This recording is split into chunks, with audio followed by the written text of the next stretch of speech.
નમસ્તે વિદ્યાર્થી મિત્રો.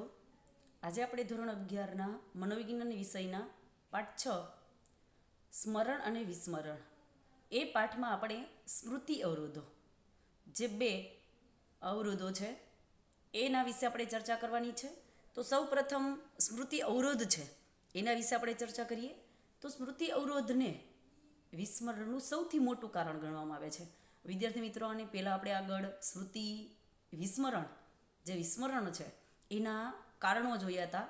એમાંના આપણે આગળ નિર્ધારકો છે એ જોયા હતા.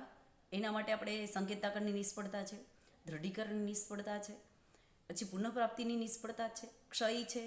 આવા બધા જે સ્મૃતિ વિસ્મરણના કારણો છે એ જોયા હતા. એમાં એક આપણે જોયું હતું અવરોધ, સ્મૃતિ અવરોધ. એ પણ આપણે વિસ્મરણનું કારણ છે એ ત્યારે જોયું હતું. તો એને વિસ્તૃત આપણે અહીંયા સમજીએ તો સ્મૃતિ અવરોધને વિસ્મરણનું સૌથી મોટું કારણ ગણવામાં આવે છે. હવે પહેલાં સ્મૃતિ અવરોધ એ શું છે, કોને કહેવામાં આવે છે સ્મૃતિ અવરોધ, એ પહેલાં સમજવું જરૂરી છે. અવરોધ ઊભો કરે છે, સ્મૃતિ અવરોધ યાદ કરવા માટે અવરોધ ઊભો કરે છે. જે પહેલાં શીખેલી બાબત અથવા તો પછી શીખેલી બાબત છે એ એના પછીની બાબત શીખવામાં અવરોધ ઊભો કરે છે. તો એ સ્મૃતિ અવરોધ કહી શકાય. જેને આપણે અહીંયા જોઈએ, વ્યાખ્યાની દ્રષ્ટિએ જોઈએ તો જો કોઈ શીખેલી બાબત કે માહિતી પર પહેલાંનું કે પછીનું શિક્ષણ છે એ અવરોધ ઊભો કરે અથવા તો અવરોધરૂપ બને તો તેને આપણા વર્તમાન શિક્ષણ પર ખૂબ જ વિપરીત અસર પડે છે. તેને અવરોધ કહેવામાં આવે છે. હવે સરળ બાબત છે, કાં તો કોઈ શીખેલી બાબત કે માહિતી છે એ માહિતી પર કાં તો પહેલાંનું શિક્ષણ એટલે કે શીખેલી બાબત પહેલાં લીધેલી બાબત અને કાં તો શીખેલી બાબત છે એના પછી એના જેવું જ શિક્ષણ લીધેલું હોય તો આપણા જે વર્તમાન શીખેલી માહિતી છે એની ઉપર એની વિપરીત અસર પડે છે. તો એને અવરોધ કહેવામાં આવે છે. ઘણી બધું સરળ છે વિદ્યાર્થી મિત્રો. અવરોધ, સ્મૃતિ અવરોધ કોઈ પણ શીખેલી બાબત છે, કોઈ પણ શીખેલી માહિતી છે એના પર કાં તો પહેલાંનું શિક્ષણ ને કાં તો પછીનું શિક્ષણ. હવે પહેલાંનું શિક્ષણ તો પૂર્વ ક્રિયા અને પછીનું શિક્ષણ તો અનુક્રિયા. તો એ અવરોધ ઊભો કરે તો તેને કહેવાય છે અવરોધ. સમજશો ખાસ કે કોઈ પણ શીખેલી બાબત અથવા કોઈ પણ શીખેલી માહિતી પર કાં તો પહેલાં લીધેલું શિક્ષણ અને કાં તો પછીનું શિક્ષણ છે એ અવરોધ ઊભો કરે તો તેને કહેવાય છે અવરોધ. હવે આ અવરોધ એટલે શું એ ત્યારબાદ આપણે સમજીએ. તો અવરોધ સમયની દૃષ્ટિએ આગળ કે પાછળ એ બંને રીતે થતા હોય છે જે સ્મૃતિને અસર કરે છે. અવરોધ સમયની દૃષ્ટિએ એટલે કે અવરોધ બંને રીતે થઈ શકે છે, આગળ થઈ શકે છે અને પછી પણ થઈ શકે છે. એના જ આધારે એના બે પ્રકારો પાડેલા છે, અવરોધના બે પ્રકારો પાડેલા છે. એક પૂર્વ ક્રિયા અવરોધ અને બીજું છે અનુક્રિયા અવરોધ. એટલે કે સમયની દૃષ્ટિએ એ જે કંઈ શીખેલી આપણી બાબત છે અથવા તો આપણી સ્મૃતિ છે એને કાં તો આગળનું શિક્ષણ છે અવરોધરૂપ બને છે અને કાં તો શીખેલી બાબત છે અને પછીનું શિક્ષણ છે એ અવરોધરૂપ બને છે. એના આધારે બે પ્રકાર આપણે સમજ્યા, પૂર્વક્રિયા અવરોધ અને અનુક્રિયા અવરોધ. તો એમાં પૂર્વક્રિયા અવરોધ છે એ આપણે પહેલાં જોઈએ. એનો એક પ્રકાર પૂર્વક્રિયા અવરોધ છે એ તો પહેલાં સંગ્રહિત કરેલી માહિતીને યાદ કરવાની આપણી શક્તિમાં નવું શિક્ષણ કે અનુભવ અવરોધરૂપ બને તો તેને પૂર્વક્રિયા અવરોધ કહેવામાં આવે છે. હવે આપણે એના કરતાં પણ એનું ઉદાહરણ આપણે સમજીએ તો સીધી ખબર પડી જશે. જેમ કે પહેલા તાસમાં મનોવિજ્ઞાન શીખ્યા હોઈએ અને બીજા તાસમાં સમાજશાસ્ત્ર શીખ્યા હોઈએ તો સમાજશાસ્ત્રના શિક્ષણને કારણે મનોવિજ્ઞાનના શિક્ષણની બાબતો આપણને ઓછી યાદ રહે તો તે પૂર્વક્રિયા અવરોધ થયો કહેવાય. હવે આપણે સમજી શકીએ છીએ કે પહેલા તાસમાં પહેલો પીરિયડ છે એ આપણો મનોવિજ્ઞાનનો હતો અને બીજો પીરિયડ છે એ આપણો સમાજશાસ્ત્રનો છે. તો હવે જે બાબત આપણે મનોવિજ્ઞાનમાં શીખ્યા છીએ એવી જ બાબત, એને લગતી જ બાબત આપણે સમાજશાસ્ત્રમાં પણ શીખ્યા છીએ. તો મનોવિજ્ઞાન જે સમાજશાસ્ત્રનું એના જેવી જ બાબતો શીખ્યા છે એ મનોવિજ્ઞાનની જે એના જેવી બાબતો છે એ આપણને ઓછી યાદ રહેશે. તો એ થયો પૂર્વક્રિયા અવરોધ. કેમ કે પહેલા તાસને પહેલા પીરિયડને બીજા પીરિયડ છે એણે અવરોધ ઊભો કર્યો છે. તો હવે એની વ્યાખ્યા આપણે સમજીએ કે પહેલાં સંગ્રહિત કરેલી માહિતીને એટલે પહેલા પીરિયડમાં મનોવિજ્ઞાનની જે માહિતી આપણે શીખ્યા હોય છે, મનોવિજ્ઞાનમાંથી કોઈ પણ બાબતનું શિક્ષણ લીધેલું છે એ તો પહેલાં સંગ્રહિત કરેલી માહિતીને યાદ કરવાની આપણી શક્તિમાં નવું શિક્ષણ કે અનુભવો નવું શિક્ષણ કે અનુભવો એટલે એના પછીનો પીરિયડ છે એ સમાજશાસ્ત્રનો છે. તો એના પછીનું નવું શિક્ષણ આપણે કોનું લીધું તો કે સમાજશાસ્ત્રનું. એ અવરોધરૂપ બને તો તેને પૂર્વ ક્રિયા અવરોધ કહે છે.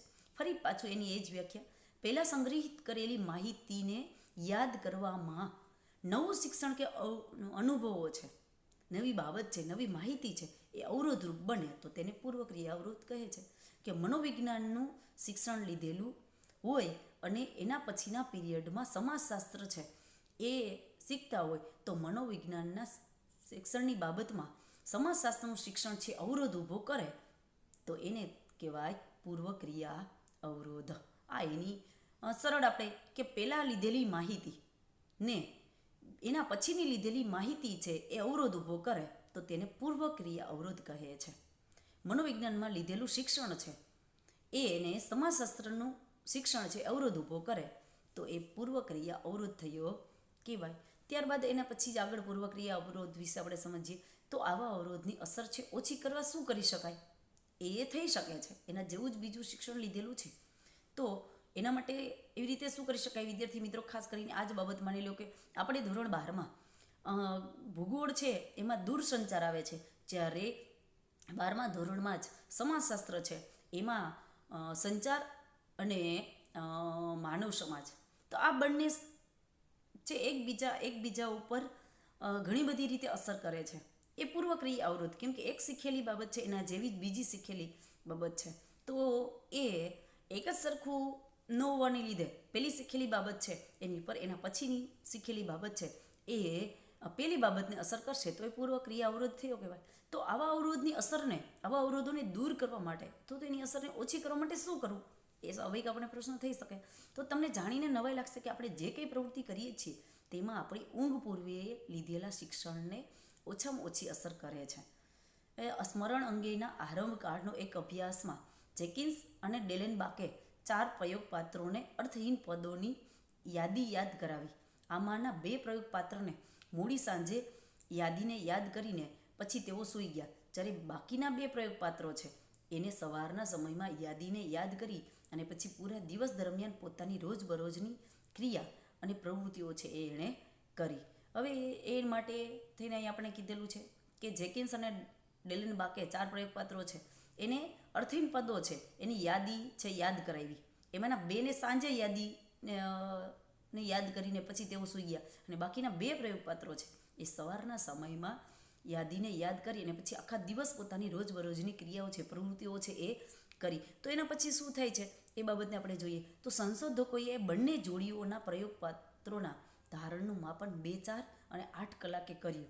તો એમને માલુમ પડ્યું કે યાદી શીખ્યા પછી પૂરતી ઊંઘ લીધી તે પ્રયોગપાત્રોના ધારણનો આંક છે ઊંચો હતો, કેમ કે એણે શીખી લીધી એ બાબત અને પછી એણે સૂઈ ગયા. એટલા માટે એ પ્રયોગપાત્રો છે એના જે ધારણ છે એનો આંક કેવો ગયો તો કે ઊંચો ગયો. જ્યારે ઊંઘ લેનાર પ્રયોગપાત્રો 8 કલાક પછી 50થી 60% યાદ રાખી શક્યા હતા, જ્યારે રોજબરોજની જે પ્રવૃત્તિ કરનાર પ્રયોગપાત્રો છે એમને માત્ર 10 કે 15% જ યાદ રાખી શક્યા હતા. હવે વિદ્યાર્થી મિત્રો અહીં આપણે સમજી શકીએ કે જેણે ઊંઘ પછીની જે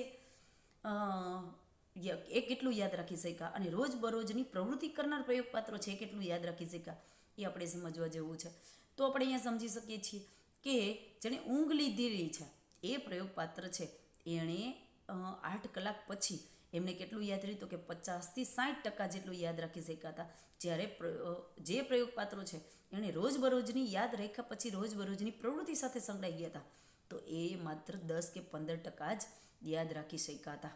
તો એ બાબત આપણે અહીંયા જે બંને જોડીઓ છે એની એ બાબતે અહીંયા સમજાવેલું હતું કે એના માટે સમયગાળો છે એ જતો રહ્યો છે, કેમ કે 8 કલાક ઊંઘ પછીનો વચ્ચેનો સમયગાળો જતો રહ્યો છે એટલા માટે 50થી 60%, જ્યારે એની સાથે બીજી જ પ્રવૃત્તિમાં સંકળાયેલા હતા એટલે વચ્ચે જે સમયગાળો છે એ નહોતો મળ્યો એટલા એના પરિણામે 10 કે 15% જ એ યાદ રાખી શક્યા. એ આ બાબતથી આપણે પ્રયોગના આધારે સમજી શકીએ છીએ. હવે એના પછીનું આપણે બીજું જોઈએ, બીજો એનો પ્રકાર છે એ છે અનુક્રિયા અવરોધ.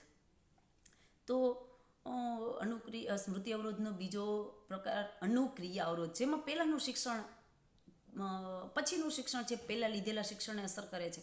એવી રીતે હવે આપણે જોઈએ કે અનુક્રિયા, પૂર્વ ક્રિયા અને અનુક્રિયા શબ્દ જ પહેલાં લીધેલા શિક્ષણને પછીનું શિક્ષણ છે અસર કરે છે. હવે અહીંયા પછીના શિક્ષણને પહેલાંનું શિક્ષણ છે અસર કરશે. એ જ બાબત છે, કેમ કે શબ્દના આધારે જ આપણે સમજી શકીએ છીએ.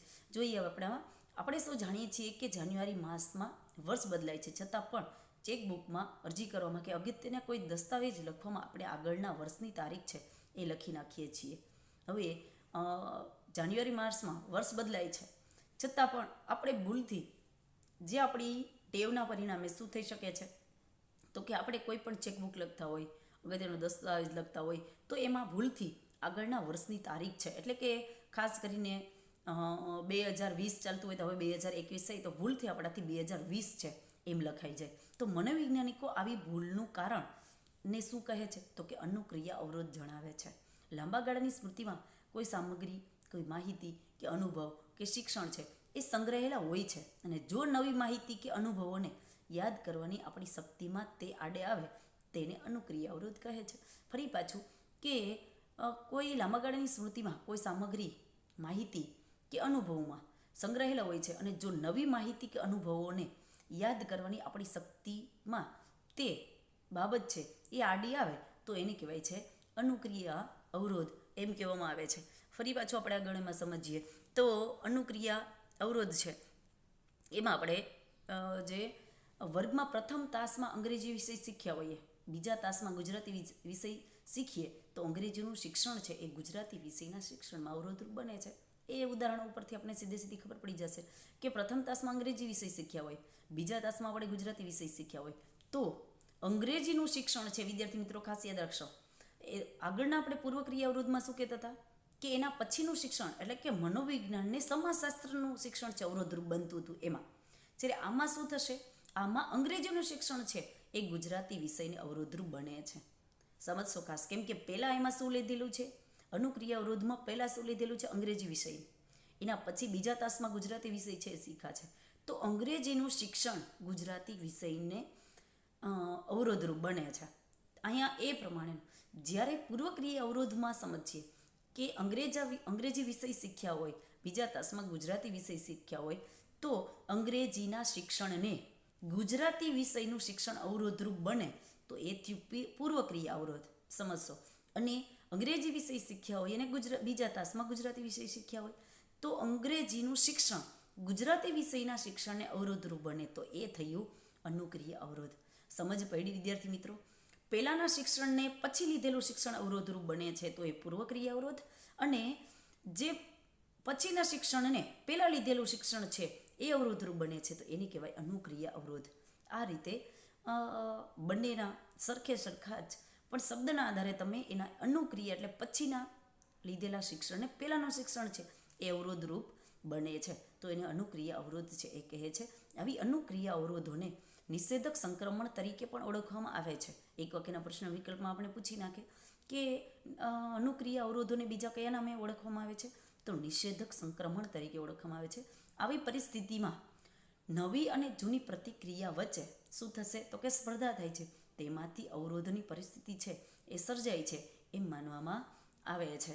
તો આ રીતે આપણે સ્મૃતિના જે અવરોધો છે એ બે એના પ્રકાર પૂર્વક્રિયા અવરોધ અને અનુક્રિયા અવરોધ છે એ બે બાબત વિશે સમજૂતી મેળવી. થેન્ક યુ વિદ્યાર્થી મિત્રો.